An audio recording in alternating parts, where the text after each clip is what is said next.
હવે આપણે સાથે વાત કરીએ કે જે છેલ્લો ઓપ્શન હતો બોર્ન કન્વેન્શન. બોર્ન કન્વેન્શન કોની આરે લેવા દેવા છે? તો મેં તમને કહી દીધું કે બોર્ન કન્વેન્શન જે છે CMS આરે લેવા દેવા છે. CMS એટલે શું? Convention on migratory species.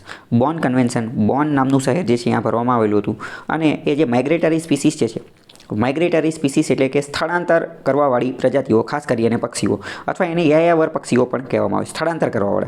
એની માટે આ બોર્ન કન્વેન્શન, એમના કન્ઝર્વેશન, સંરક્ષણ માટે, પ્રોટેક્શન માટે આ કન્વેન્શનનું આયોજન કરવામાં આવેલું હતું, જેને બોર્ન કન્વેન્શન કહેવામાં આવે છે. આ આખું જે છે એ યુનેપ અંતર્ગત કરવામાં આવ્યું હતું, યુનાઇટેડ નેશન્સ એન્વાયરમેન્ટ પ્રોગ્રામ અંતર્ગત 1979ની અંદર.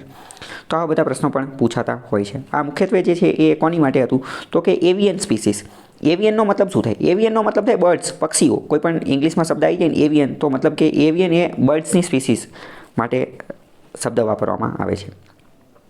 બોર્ન કન્વેન્શન ક્યાં છે? પ્રશ્ન પૂછાઈ જશે તો એ CMS આરે લેવા દેવા છે. બાજુમાં જે છે એનો લોગો છે, લોગોને ધ્યાનપૂર્વક જોવો તો એ ખબર પડી જાય. પક્ષીઓ જેવું દોરે છે, આ પક્ષીની ચાંચ છે ને બધું, બરાબર, પક્ષીઓની એની માટે. પ્રશ્ન વારંવાર પૂછાઈ ગયેલો છે, બોર્ન કન્વેન્શન કોની આરે લેવા દેવા છે? અથવા CMS, convention on migratory species, ક્યાં આયોજન કરવામાં આવ્યું હતું? તો બોર્નની અંદર.